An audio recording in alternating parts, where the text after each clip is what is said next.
Welcome to the Developing Medication-Assisted Treatment Protocols conference call. My name is Christine, and I will be your operator for today's call. At this time, all participants are in a listen-only mode. Later, we will conduct a question-and-answer session. Please note that this conference is being recorded. I will now turn the call over to Tracy Williams. You may begin. I'd like to welcome all to our 2013 CTN Web Seminar Series. Thank you for participating. Dr. Andy Saxon will be presenting information on developing medication-assisted treatment protocols. I hope you brought all of your questions with you today because we're going to get into some of the trials that we've done in the past and in terms of medication-assisted trials and some of the considerations when developing them. So there will be opportunities to ask questions.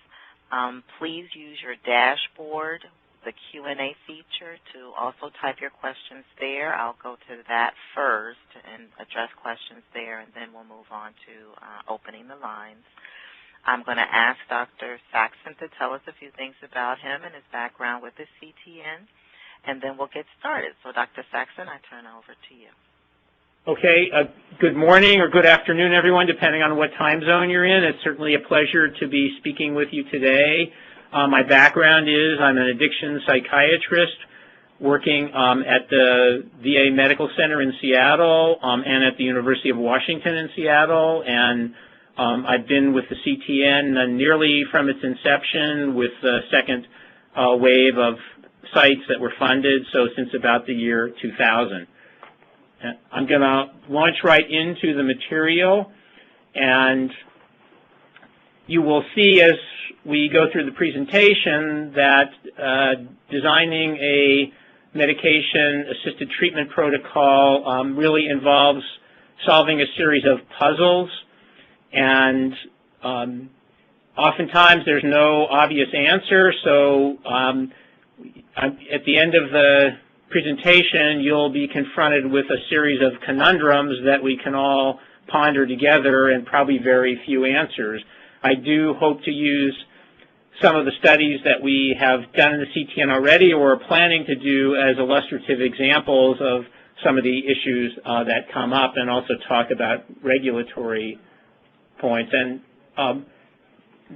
specifically, this slide lists some of the topics I'm going to try to address, including getting an NDA from the FDA, whether and how to blind the trials, whether to use a placebo or not, how to do the medication dosing, a very important point, which is making sure that participants in the trial actually take the medication that they're being prescribed, a look at some of the enrollment criteria and how that can affect the trial,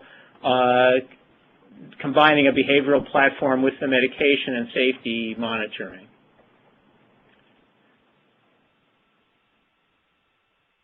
So turning to some of the regulatory considerations, we'll talk a bit about investigational new drug application, and what you see on the slide here is a direct quote from the FDA website that I just pasted onto the slide. So typically, if you're doing a medication trial, you're going to be either using a brand new agent that hasn't been approved in humans, in which case you definitely would need an investigational new drug application, or frequently what we have always done in the clinical trials network is we're taking a medication that's already been somewhat studied and probably approved in humans, possibly for the same indication we're looking at or a new indication, and then studying it perhaps for that new indication or in a new population. And in those cases, you might or might not need an investigational new drug application. And again, I'm just quoting from the FDA website at their Center for Drug Evaluation Research, and they actually do have a consultation service that people should be aware of. And if you're doing a study in the CTN, usually NIDA, or if there's a pharmaceutical company involved as a co-sponsor, those entities would go ahead and apply for the IND. For those of you who might be thinking of doing something separately or on your own, this is a very good service to make use of. You can talk with the professionals at the FDA and determine whether an IND is necessary. And I think the CTN trials have almost always used an IND, so I'm just, in this particular case, I'm going to use some examples from my own research that was done outside the clinical trials network just to show you the different kinds of responses that are possible from the FDA. So the first study was looking at injectable risperidone, which is a medication that had been approved for the treatment of schizophrenia and bipolar disorder, and I wanted to study that for methamphetamine dependence. This study was sponsored by a drug company, and they wanted the IND, I think, both to protect themselves and if by some fluke it turned out that this was a really effective treatment for methamphetamine dependence, they might want to change the labeling, and that would be one reason to have an IND. And then in consultation with the FDA, they decided that it was use of medication in a population which it hadn't been tested in, and they requested the IND, which they helped me to do the application. It wasn't a particularly onerous process as government bureaucracies go. The second one was a study where we were looking at prazosin for the treatment of alcohol dependence. It was not a drug company sponsor, so our sponsors had really no investment in having an IND, and the FDA felt that this was a medication that had been in widespread use both for hypertension and for benign prostatic hypertrophy, although better medications have superseded it for those indications in more recent years. But they figured probably, given its widespread use in the population, it had been prescribed to people with alcohol use disorder, and there hadn't been any safety concerns recognized. So, there were no plans to change the labeling or to advertise it as a medication for alcohol dependence, so they determined that we were exempt from an IND. And you can see that there's a lot of overlap in these two circumstances, but the guidance from the FDA is very helpful.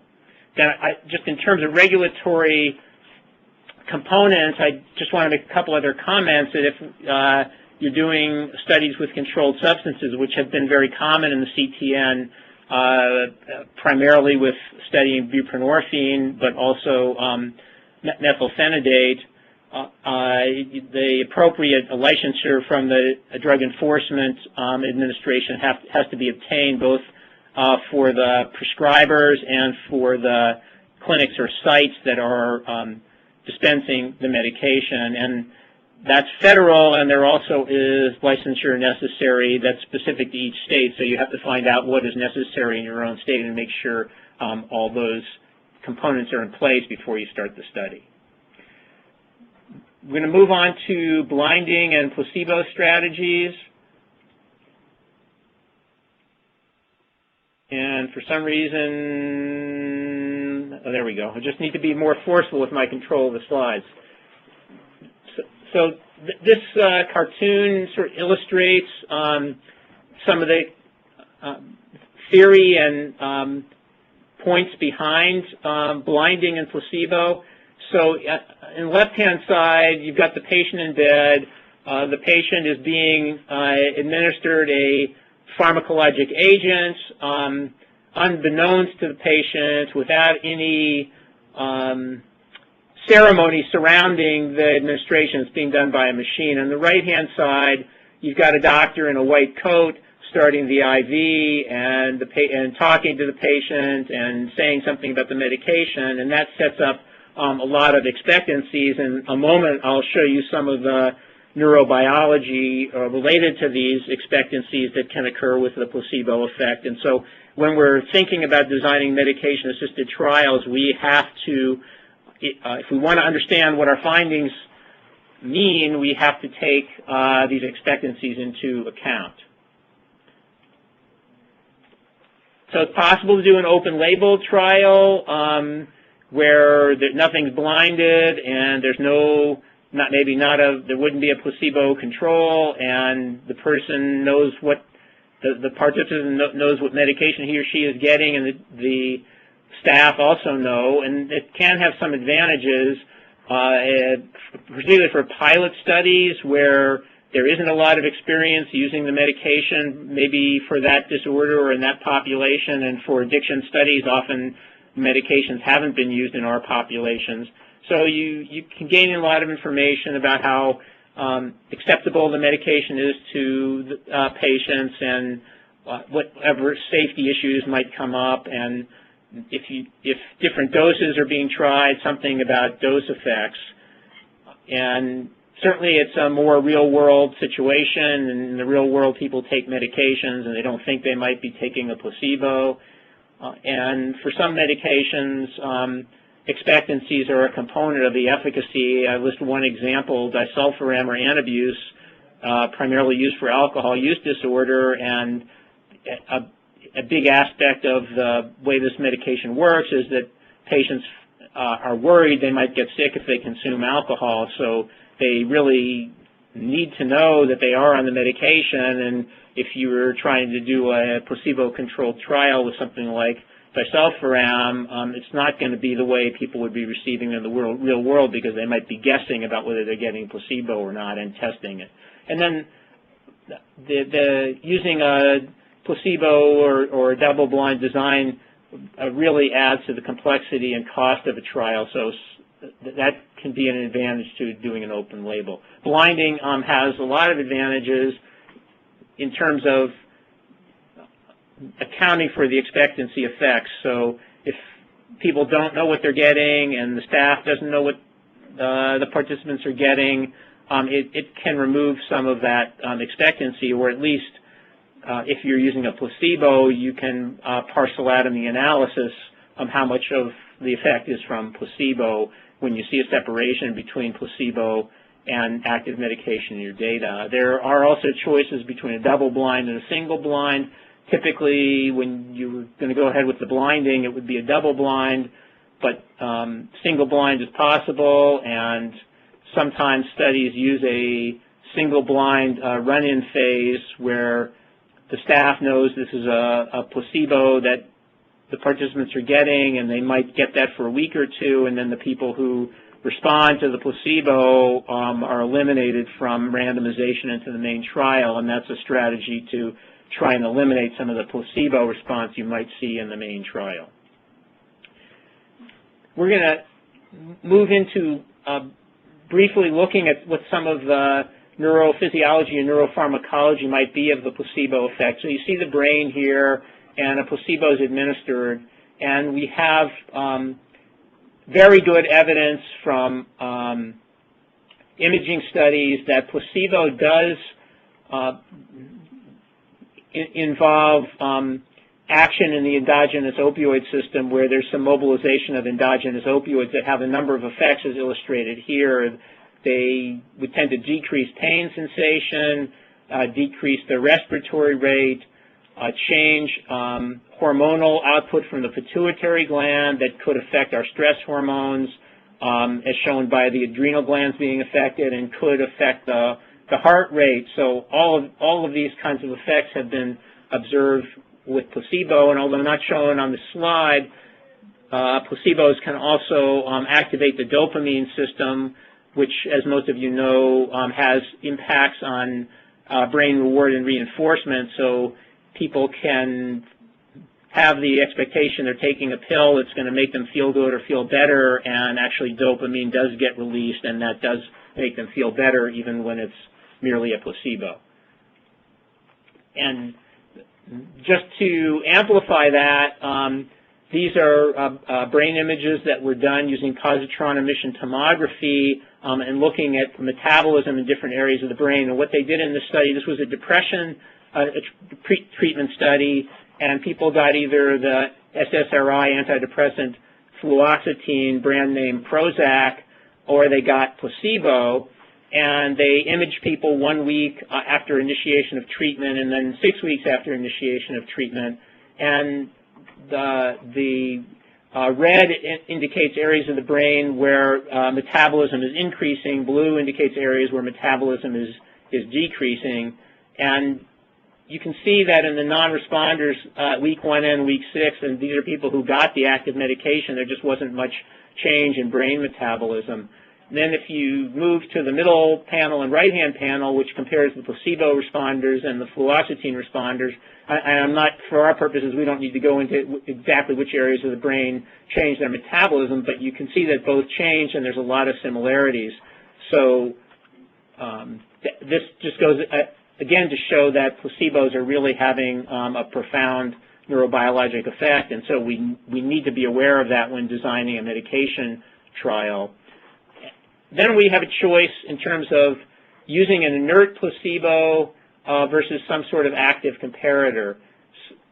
If you have a medication that really has profound observable effects, giving an inert placebo may essentially break the blind. And I think for opioid addiction treatment, the medications like methadone and buprenorphine do have a very potent effect, and placebo has a very weak effect.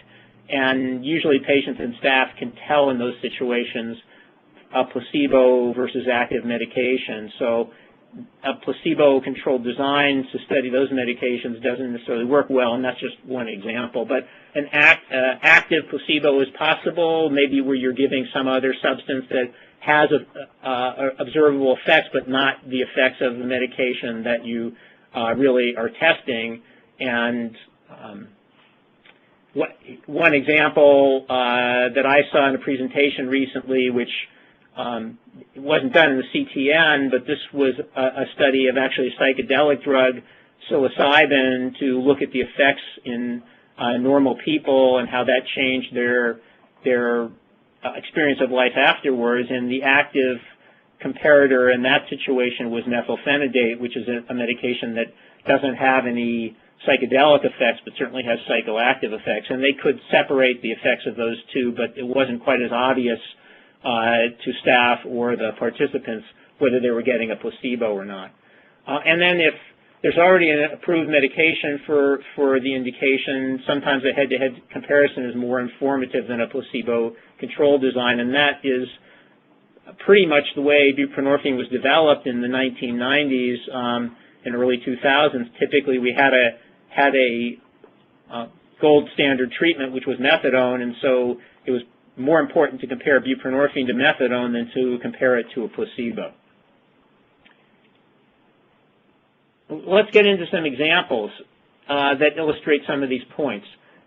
One was the START study. The START study was an FDA-mandated study that was done in the CTN to look at the liver effects of buprenorphine because there was some concern that buprenorphine could be toxic to the liver. And you see the schema for the study here. So the decision was made in this case to use an active comparator. Methadone had been used for 40 years for treatment of opioid addiction.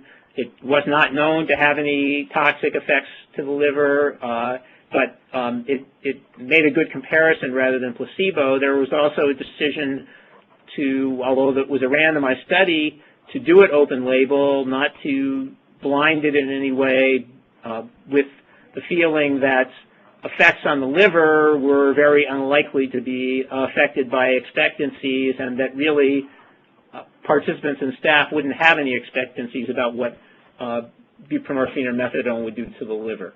And the other thing that was done in this study, we'll talk about dosing in a moment, but the dosages of medications that were determined by the patient and the provider, and there were no set amounts of dosage that could be provided other than there being a ceiling on the maximum amount of buprenorphine at 32 milligrams, which was felt to be the maximum effective dose, whereas methadone had no ceiling. So those were some of the choices that were made there. CTN 0028, this was a study of adolescents who had attention deficit hyperactivity disorder with a co-occurring substance use disorder, and sustained release methylphenidate was the agent used, which had already been shown to be beneficial for attention deficit hyperactivity disorder alone. And again, you can see the study schema here, and in this case there was a decision to use a placebo control and double-blind study, And I guess actually the effects, I don't know if the effects work here or not, but, oh, they do. Okay, so what you can't see is it says 72 milligrams was the target dose, and so we'll be talking about dosing in a moment, but this was pretty much a fixed dose study. I want to mention the CURB study also, which is a study looking at the effects of buprenorphine when combined with extended release injectable naltrexone on cocaine addiction. And in this study, it was definitely decided to do it as a double-blind study. And in this case, there were two potential doses of buprenorphine, but they were not flexible. There was either a 4 milligram dose or a 16 milligram dose or placebo. But because the medication comes as 8 or 2 milligram tablets, actually all the participants in the study took 4 tablets per day, and they took 2 small tablets, which were representing the 2 milligrams, and 2 large tablets. So for the 4 milligram group, they were getting 2 active small tablets and placebo large tablets. For the 16 milligram, 2 placebo small tablets and 2 active large tablets, and for the placebo group, 4 inactive tablets. And in this particular study, the dosing was done in clinic 3 times per week, observed, and the other 4 days of the week, the people were taking the medication on their own.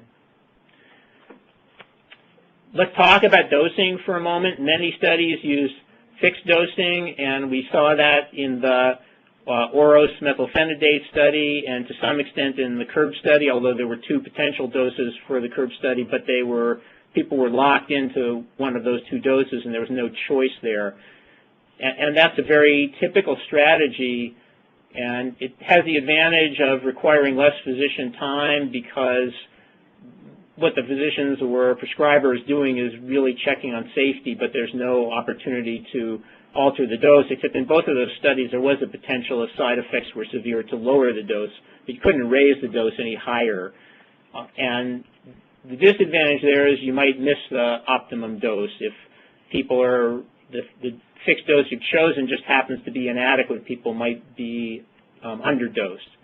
In the flexible dosing strategy for a study, it's certainly more real world. It's a lot more complicated because patients have to be assessed frequently and then their dose is being raised if they're not getting the benefit that we're seeking, and their dose might be lowered if the side effects are bothersome. And of course, if it's a double-blind placebo-controlled trial, the physician is manipulating the placebo dose unbeknownst to the physician whether it's a placebo. And oftentimes there's some algorithm that's necessary to guide the physician as to when to raise or lower the dose. And it obviously adds to the complexity of analysis because you have all different people at different dose levels. So those are choices that would have to be made. Here's another example from the CTN, which was a buprenorphine taper study. And in this study, it was all open label. Everyone was getting buprenorphine, and they were stabilized for 28 days on a single dose, and then randomly assigned to a 7-day or 28-day taper. And just to tell you the results, if people haven't heard this before, the 7-day taper was slightly superior to the 28-day taper at end of taper, and at 1 month and 3 months they were equivalent. So there was no advantage to prolonging the taper with buprenorphine. But to get back to the point here, it was a decision between the patient and the treatment provider whether they would go on one of these 3 doses. So there wasn't total flexibility, but there was reasonable flexibility to determine what dose was best for stabilization for each patient. And that seemed to work quite well in that particular study. I believe Tracy wanted me to stop here and answer some questions, and of course there will be time for questions at the end.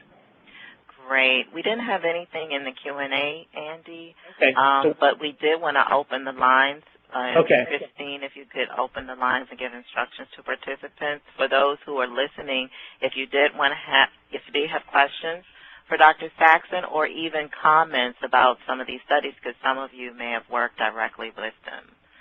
So, Christine? Sure. If you have a question, please press star, then 1 on your touch-tone phone. If you are using a speakerphone, you may need to pick up the handset first before pressing the numbers. So once again, if you have a question, please press star, then 1 on your phone now.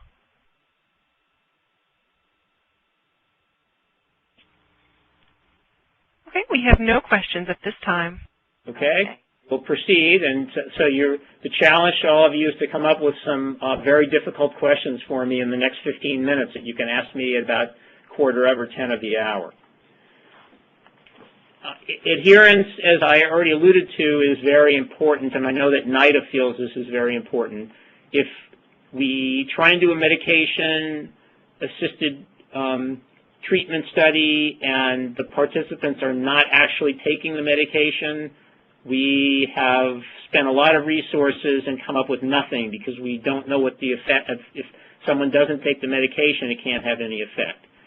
So you will see that as I go through some of the examples, a number of these options have been built into the CTN studies, and which is best is a little uncertain at this point, but we try and use several of them.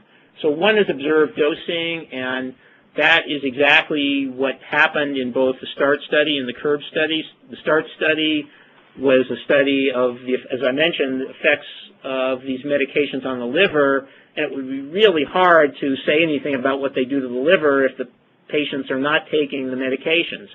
So that study was done in licensed opioid treatment programs where the expectation is the participants would come in daily or almost daily for observed dosing, and if you see the person take the medication, you pretty much know they've taken it. Also in CURB, as I mentioned, the participants came in 3 days a week, so we knew for certain that at least 3 days a week they were getting their medication because we were observing it. Some of the other options are pill counts, biological markers, and I'll mention one in a moment, electronic monitoring, which I will describe, self-report, which is obvious, and plasma or urine drug concentrations. Let's pull out some examples. So I can't even see what the number is, and I don't remember, but anyway, the Accent trial, which we haven't launched yet, but I think is about to launch, Achieving Cannabis Cessation, Evaluating N-Acetylcysteine Treatment. The study design is represented at the top, so after screening, people get randomized. It's a double-blind, placebo-controlled design of the N-acetylcysteine, 1,200 milligrams versus placebo twice daily for 12 weeks, and the people come in twice a week. They get some behavioral interventions that we'll mention later. So what they're using in terms of adherence is self-report. They're putting the medication in blister packs so that each pill is identifiable, and the participants have to take the pills out actively and remove them, and if they don't take the pill, it should be amenable to very easy visual inspection when they bring the blister pack back that they missed that particular dose of the medication. And finally, they're going to use urine riboflavin testing, and this is a technique I've used in some of my non-CTN studies, which works pretty well. The riboflavin is vitamin B2, so it's a normal dietary constituent. It can be compounded into the study medications, both active medication and placebo. And when riboflavin is excreted in the urine and looked at under an ultraviolet light, it will fluoresce. So if you collect a urine specimen and you look at it under ultraviolet light, just by visual inspection, you can tell whether it's placebo or active medication, whether the participant has been ingesting at least some of the medication. And you have to caution the participants in the study not to take excessive doses of riboflavin, which is in multivitamins and also is available over the counter. And the nice part about that is you're assessing adherence both for placebo and active medication. So then we have the BRAC study, which is a randomized controlled evaluation of Buspirone for relapse prevention in adults with cocaine dependence, and Buspirone is FDA approved as an anti-anxiety medication at the present time and has been used clinically for about a quarter century, so it's a well-known medication. And you can see from the study design, these are inpatients for 4 weeks. Their medication is started the last 3 weeks of inpatient, so during that phase they can be observed and adherence is clear. Then they move into the outpatient phase where we have to be concerned about the adherence. And the objective, of course, is to evaluate Buspirone compared to placebo in preventing relapse, the people who've already achieved abstinence from their cocaine use. And they are going to use medication event monitoring system, which I will describe in a minute, which is a high-tech way of telling whether people might have taken their medication, pill count, and participant self-report. In addition, they're going to use urine samples that will assay the urine for Buspirone or its metabolite. So that latter technique is extremely helpful in telling whether the group assigned to Buspirone took some of their medication, but doesn't really help you in terms of knowing the placebo adherence, which may or may not be that important, but still of interest. Here is the medication event monitoring system. It looks very slick. It's all electronic. The pills are given out in that bottle. This may not be the exact same system that's being used in the study. And every time the bottle's opened, it's got a chip in there that records the opening of the bottle. So the presumption is if the participant opened the bottle, the participant took medication. And then that bottle can just be placed on the pad that you see to the right, and the data about how many times the bottle has been opened will be automatically transmitted to the computer for analysis later. And this sounds very high-tech and very interesting. I think so far it hasn't really been shown to be any better than pill count, but what you can see from the examples is that we're really doing a lot in CTN to look at adherence in a bunch of different ways, which I think is good. Next, we'll talk about the inclusion and exclusion strategies. So decisions have to be made about how restrictive to be in enrollment criteria. The more restrictive we are and the more select a population we enroll, that helps us with safety and also possibly by having a more homogeneous population to study increases the likelihood of an effect. And maybe in early phase studies where we're really just looking for a signal, that can be somewhat helpful. And if you're letting every single person into the study, regardless of their medical and psychiatric health, there are certainly more safety risks, and people who already have underlying baseline illnesses are probably more likely to have side effects or have adverse reactions or simply have untoward events occur that may or may not be related to the medication, but sometimes it's hard to sort out whether it is or not. And if you go into the less restrictive, one of the things that's become quite clear in medication-assisted trials, not just for addiction, but for any aspect of medicine, is that many of the initial studies are done using a more restricted population that doesn't represent the real-world population. And something looks really good in that situation, and then clinicians start using it in the real world, and they're finding it to be much less effective than what they were led to believe, because they're treating patients that have a lot more issues going on in both their health and their lives than the participants in the study.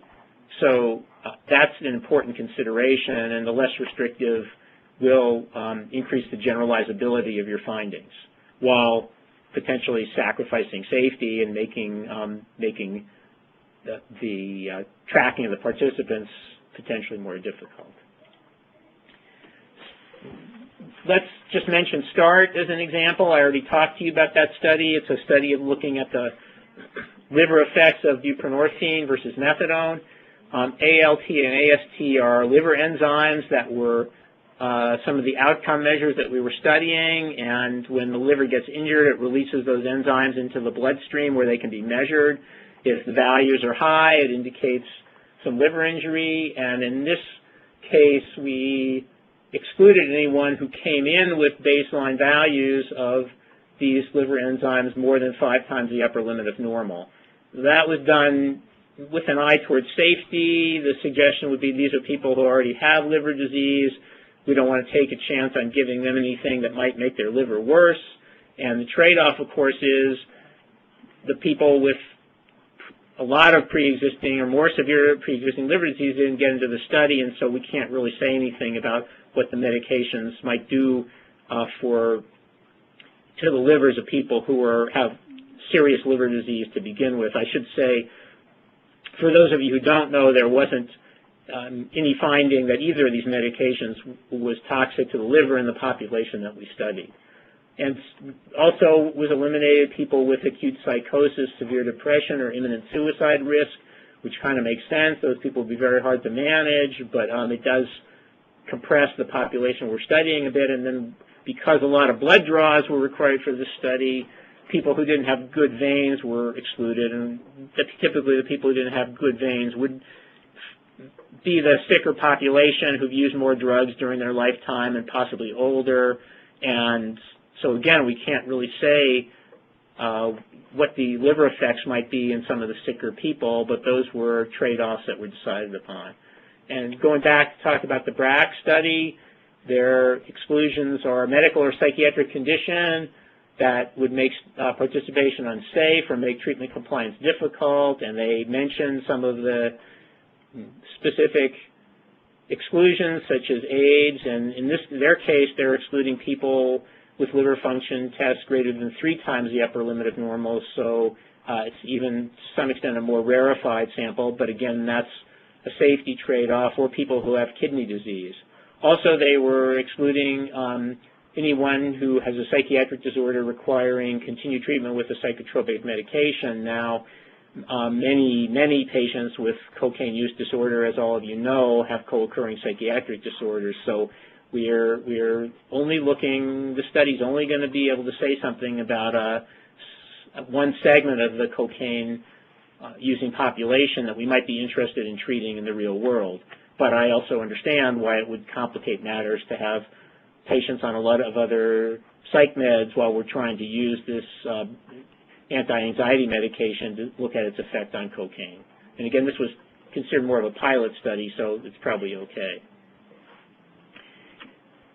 Getting near the end, and we're going to talk about behavioral interventions.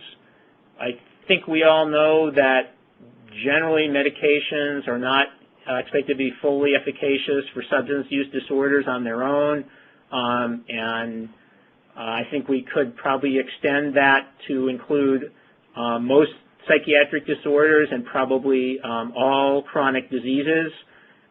There's got to be a behavioral component to get the optimum treatment. Then we have some decisions to make. If we choose more intensive behavioral interventions, we have the potential to overwhelm the medication effects, and even if there is a difference between placebo, say, and an active medication, if the behavioral intervention has such a strong effect, you just may not see the signal there, and I'll show you some data from the OROS-Methylphenidate study in just a moment in that regard. On the other hand, if we don't provide sufficient behavioral treatment and the effects of the medications are not that potent, and we don't expect them to be a magic bullet that's just going to cure addiction on their own, we may see patients dropping out of the medication-assisted treatment trials early because they don't have the behavioral support that they need. And if people drop out and they're not taking the medications, we're not testing the medications. So that can really complicate the study. If we use a less intensive behavioral intervention clearly it's less likely to overwhelm the medication effects.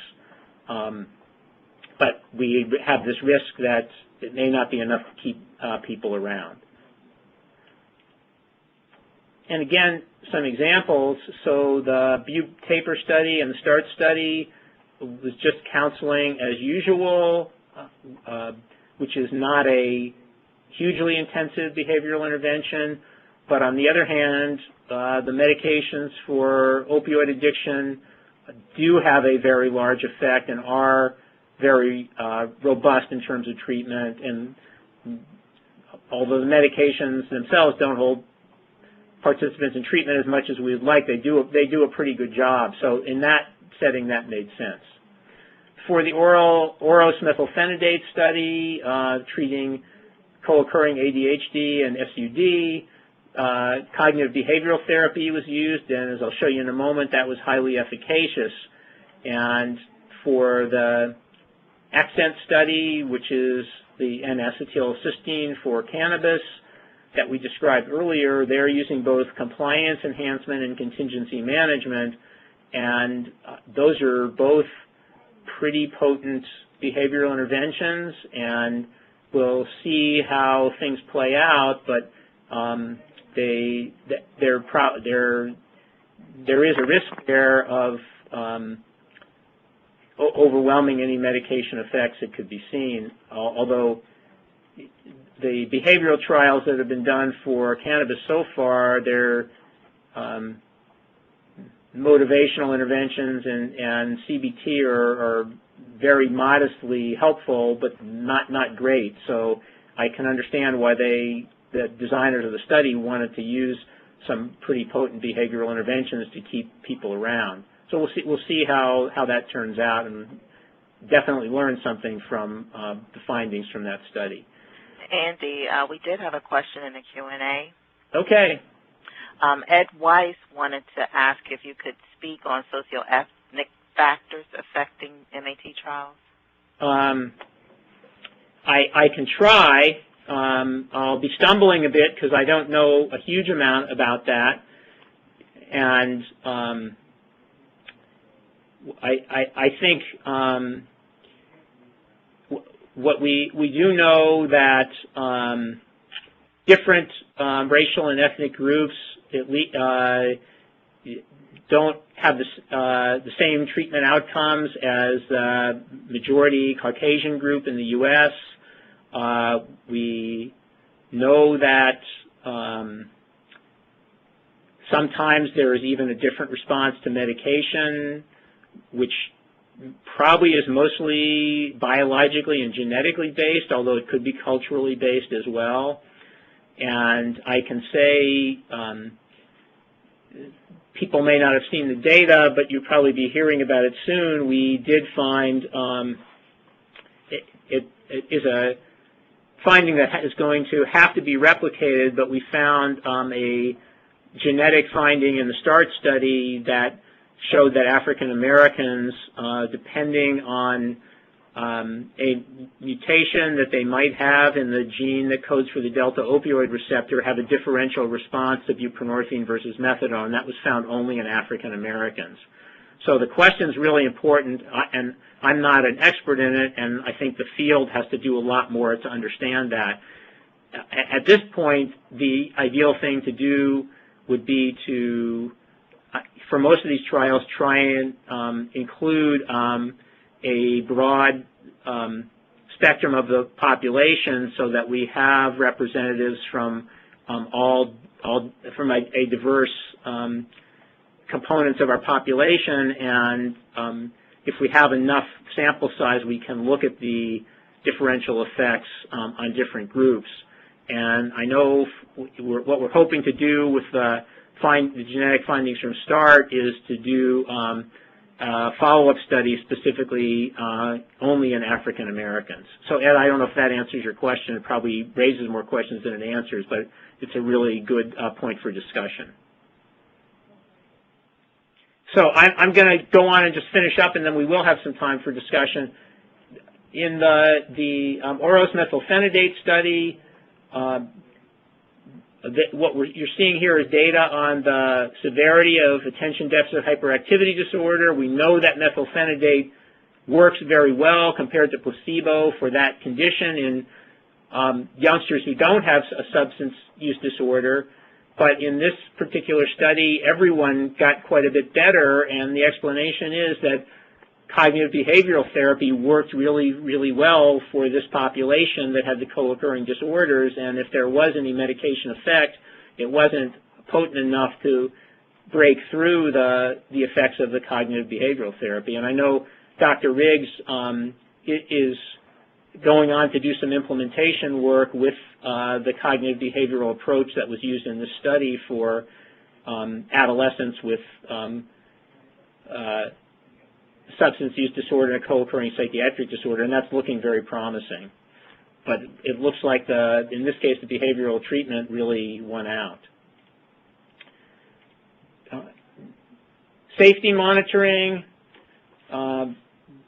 In the CTN, we do have an established data safety monitoring board, and almost all, that makes it very convenient. If you're doing a study not in the clinical trials network, you have to have either, depending on the size of the trial, convene your own data safety monitoring board, or if it's a small trial, oftentimes a single safety monitor or data monitor is sufficient, which would typically be a physician who's got experience in that field, because you want someone other than the investigators looking over the data to make sure that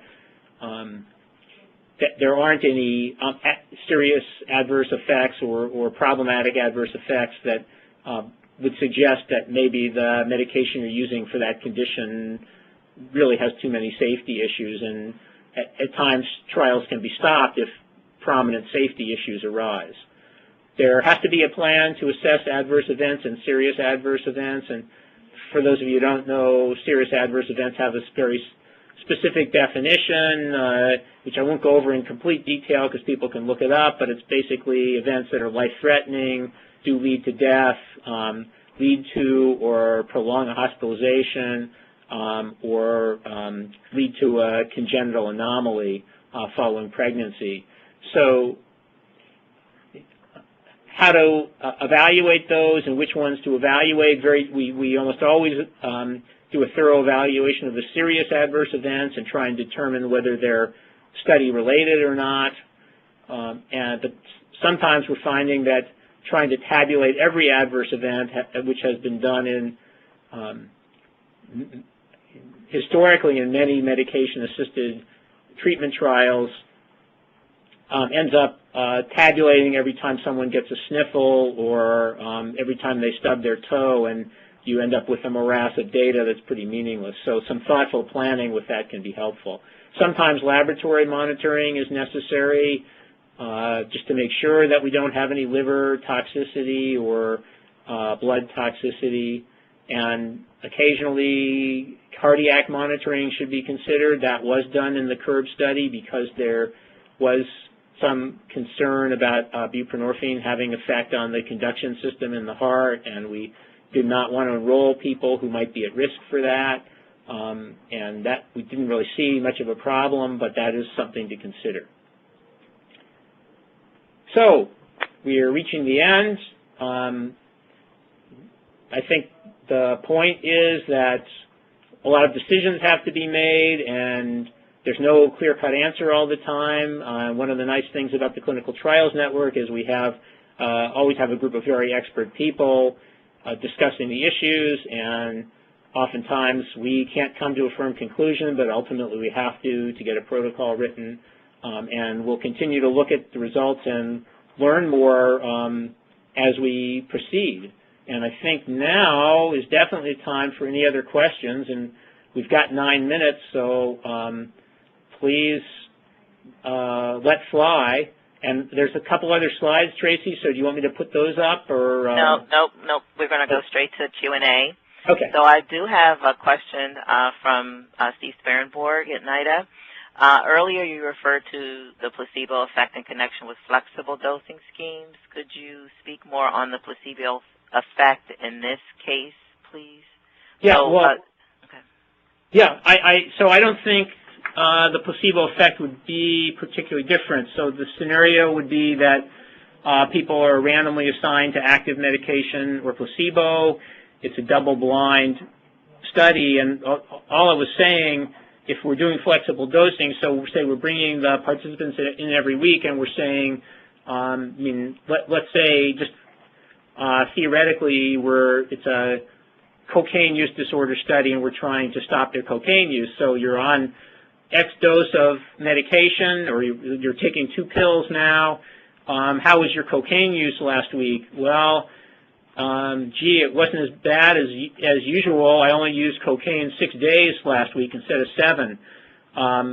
But that's not what we're really looking for. And are you having any side effects? No, not really. I'm tolerating this medicine just fine. So the physician and the participant don't know whether it's active or placebo, but in that case, the recommendation is, well, let's go to 3 pills and see if we can get more effect. And all I was trying to say is you don't really know whether you're adjusting a placebo or active medication. So I hope that addresses the question, but Steve, feel free to chime in again if I just confused things more than illuminated them. Christine, let's open up the lines for participants to speak. Sure, and as a reminder, if you have a question, you can press star, then 1 on your phone. Gloria Milley did have a question about using technology for medication adherence. Nancy Petrie is co-author of a recent study using text messaging to get BAC levels, and participants are trained how to videotape themselves taking the assessment, showing the result, then texting to the investigator. Can you see using this technology for medication adherence in clinical trials? Yeah, no, I think that's a great suggestion, and probably one that I should have included. But I think that's absolutely a viable way to go. No worries on that, Andy, because Gloria's going to talk about that next month. Oh, great. Okay, well, I'm glad I didn't steal her thunder, and especially since I know hardly anything about it, it would have been not very helpful. But glad to hear that we're going to be hearing more on that. Okay. And anyone else have a question? We do have a question from Louise Haynes of MUSC. Your line is open. Please go ahead. Hey, Andy, I really appreciate the webinar. I think it was a great way to sort of organize some of the main points to think about how we design studies. Another one that I have been interested in that we've done different ways for different studies is sort of how do we measure the impact of the intervention? How do we know what the level of use is prior to starting the intervention? And then how do we define what the primary outcome is? How do we know if we've improved the participants' situation in drug use? Could you just speak to that a little bit? Yeah, I will. And that's a really good point, and maybe something I should have included in the talk, but we can cover it now. I think we all know in the CTN that we've been struggling to determine what is a good outcome measure for addiction. And when we're doing these studies to keep the regulators and statisticians happy, we have to define a priori what our primary outcome is going to be. And so typically we've used urine results because they're objective, but they probably don't tell the whole story, and then it's in the total percentage. So then you can figure out, well, how do you use the urine results? Is it the total percentage of positive urines over the course of the study? If we're looking, is it the certain number of weeks of abstinence successively? And one thing that's frequently been used in these more short-term 8 or 12-week studies is abstinence over, as defined by urine testing, over a 3-week period, say. And I don't think, I'm just throwing out some examples, I don't think we really know what the best outcome is, and what we really can do is to do a reasonable amount of measurement and look at it every way possible. So we can gather self-report, we can do the urine testing, there may be better technology is coming along, although to objectively assess drug use, although some of them seem to look promising and then fade, so urine testing has been around for quite a while. I think one thing that we're also trying to do more of is look at quality of life, and so is the real issue how many times a week the person's using cocaine, or is the real issue what their level of functioning is in their life, and if they're using cocaine a few times a week but they're holding down a job and their family's intact, and what's more important. I'm not really giving you any answers, but I think these are all things we have to look at, and if we had a clear answer to it, we would be using the same outcomes in all the CTN studies, but we don't. So I think from my perspective, the answer is gather as much data as you can and try and look at it in a sensible way, while understanding for scholarly and academic and regulatory purposes, we need to define what our primary outcome is in the protocol, and that whether the medication is considered efficacious or not is going to sink or swim based on that one outcome. Okay. Thank you. So we don't really have time for more questions. I want to thank everyone for coming, and most of all, Andy, I want to thank you for sharing with us here. I think it presented a good forum for us to have a discussion, and perhaps if others are interested in extending this discussion in a different form, please send an email to ctntraining@ms.com, and I will look at maybe giving us another environment to have a fuller discussion. We will be sending out survey reminders, so please fill out the survey because we like to give all of our speakers feedback. And join us next month, August 21st, where Gloria Milley and Aaron Winstanley will discuss social media, using social media as a clinical trials research tool. We look forward to seeing you then. Thank you all for coming. Thank you, and thank you, ladies and gentlemen. This concludes today's conference. Thank you for participating. You may now disconnect.